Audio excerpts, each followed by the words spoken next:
/AskReddit by Reddit. What was something you saw you were definitely not supposed to see? I found my dad's will. I was on his computer while he was at work, actually searching for his porn, and ended up finding a strangely titled Word document. At first it didn't seem like a big deal. It contained a note to each of his kids. It wasn't until I got to the last one, my youngest brother, that I realized it wasn't just a will. The start of that line read something along the lines of, "If anything is going to make me change my mind, now it's writing this part."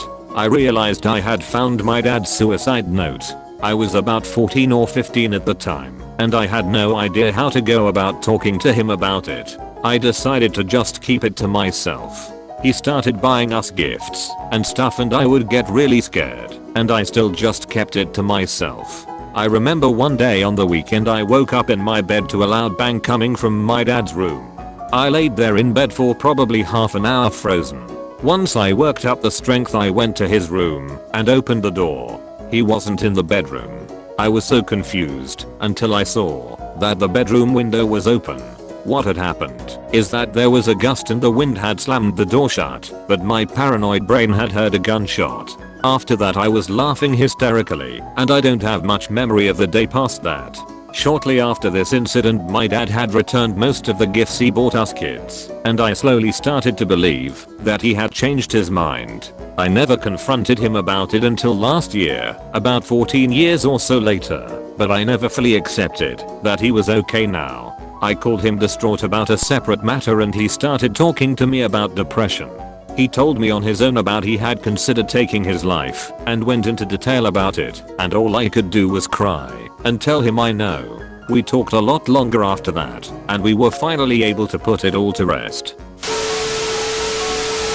Growing up with my little brother and single mom, we never had a lot, but she made sure we always had a safe and decent place to live, and there was always food on the table. She never really ate much. I remember dinners of baked chicken, beef stew, salmon. It was a lot cheaper a million years ago. Good food, nothing terribly extravagant, but always nutritious. Yet she barely ever ate. When I was 10, I saw her eating PB&J on crackers in her room after dinner. That's when I realized there was never enough food for all three of us. She would cook what we had for my brother and I, and she would eat the bare minimum, always out of sight, so that my brother and I wouldn't worry about the actual level of poverty we were at. I never asked for another material thing from her after that night. I was driving from West Berlin to West Germany in the late 1980s. My BF gives me wrong instructions, so I have to take an exit off the autobahn to turn back and get back to the correct exit. On the small country road on which we found ourselves, we see a large truck with a missile on it, surrounded by Russian soldiers. They were as surprised as we were, but just laughed and waved at us as we got the hell out of there as quickly as possible. When I was in college, I worked at an arcade/mini golf joint that seemed to give zero ducks about actually making money, but was never in any kind of financial trouble. When I got hired, the owner literally said, "I pay minimum wage and I expect to get minimum work for it." I worked the front counter and collected money for the mini golf and sold cups of coins, or you could just use the coin changer.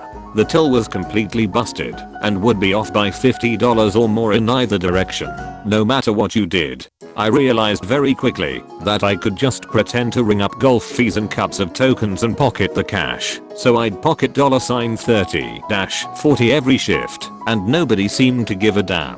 One of the assistant mangers let me take a break 20 minutes after I'd just taken a break, because some of my friends had shown up and wanted to smoke a bowl with me. He was like, "That is totally more important than your job." It was awesome. Then one day I walked into the owner's office while his secretary was recording figures in the ledger. I can read upside down pretty well, and it was very obvious that the figures she was recording had duck all to do with the business we were doing. We sold maybe $60 of golf fees a night and maybe $100 in coin cups, but she was recording $600 and $1,000 for each. I commented on the discrepancy and quipped about how someone would think we were in the laundry business, and she got really squirrely and told me to leave the office. The next day the owner called me into his office, and we had a very circumspect conversation about how much I was enjoying working there and enjoying the perks of the job, and I very much got the sense that he was trying to decide if I was going to tell anyone anything. Apparently he decided I wasn't, and so I kept working there. About a year later the owner was arrested for money laundering, and we all got fired. Still the best job I ever had. The mob is an A+ employer, would work in fake business again. I used to do a little work after school at a local comic shop. One day after school I was bagging comics when the owner's buddy came in. Look at these. Came out great. He had a stack of glossy amateur porn featuring the shop owner, his buddy, and the owner's wife fucking. He laid them out all over the counter, and they started pouring through the stack excitedly. From what I could see it looked like the three of them enjoyed one another's company equally and vigorously. Then they noticed I was there. I got sent home early with a stack of free comics. My dad once handed me his tablet and suggested I look at an ebook or something while we were sitting around in a theater waiting for a play to start. I don't know if I misunderstood him or what, because when I brought up his Amazon Reader app, I saw that the last book he had been reading was How to Deal with a Sexless Marriage or something along those lines. Dad was very embarrassed, quickly took the tablet back, and we did not speak of what had just transpired. Another time, Dad handed me his phone and asked me to look up something for him while we were sitting around the living room at a family get together. When I opened his browser app, the last page open was porn. The video began auto-playing, and I frantically tried to figure out how to close a tab, but all I really managed to do was look at the video for far longer than I wanted to. So I shoved the phone back at my dad and said, "Ya need to close the tab, I can't figure out how I'm sorry," and we once again did not speak of what had just transpired. There were also another couple of times where I went to use his computer and there was either a bunch of porn open in his browser or some kind of porn in the CD tray. Dad is a bit absent-minded. Edit, to maybe clear up some confusion. I'm not listing this stuff in the order it happened.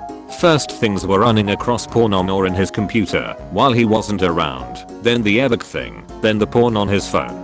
After that, nothing's happened. He's not trying to suggest anything, he's just distractible and forgetful.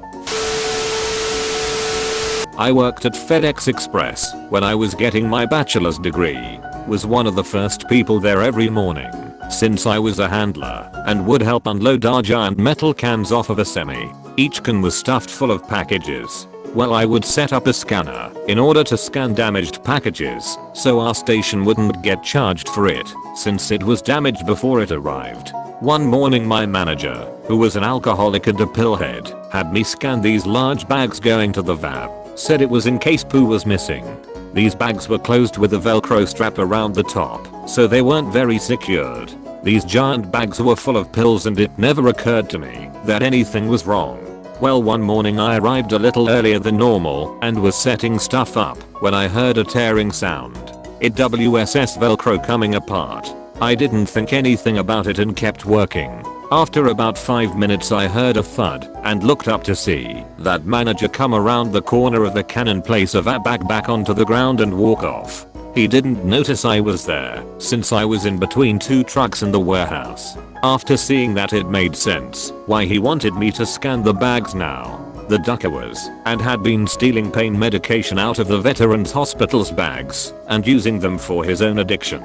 I brought it up to a co-worker that had worked there forever, in which she told me to just ignore it unless I had hard evidence like a video or actually see him digging in the bag. If I had anything less and accused him of it, I'd surely be fired, since ours gave zero puss about its employees and only protected the managers. Around 2000, I was working for a large business that makes telecom/networking equipment, managing an internal project. Holiday comes around, most everyone is off doing their thing. I'm in the office being busy beaver exempt employee. I encounter a problem pushing a very large binary blob to another site, and while troubleshooting, notice that there's some seriously high network usage happening across the switch from one particular machine. Now, I have a local administrator on all the machines in my department, so I log on to this machine. to find out why someone has set up an against policy VPN tunnel. We're all /programmer types, but we have proprietary IP sitting on machines. We are undernet secretary and can't have people remoting into these machines or whatnot. Oh, hey, this guy is running the MUIR off his freaking USelval account. That's not good. What is this guy thinking? Why can't he be a professional? So, we are going to have to write this guy up. Let me just have a look at what pirated music and move is this. Oh Jesus Christ. One of the functions of my job was to carry the bat phone, which had a direct line to an FBI office, because our corporate was pretty big on turning network intrusions into federal cases wherever possible. And if the FBI wanted something, the FBI got it. Warrant not required. The guy had brought in a case of burned CDs full of kiddie porn, and was distributing it off our network, via MUIR. I missed dinner that night, and had to keep what was happening from my wife for about a week, before they finally arrested him, which put a strain on our relationship. But that guy got sent off for a long time. Thank you for watching Reddit. Don't forget to like and subscribe for more r/AskReddit videos. Share your stories in the comment section below.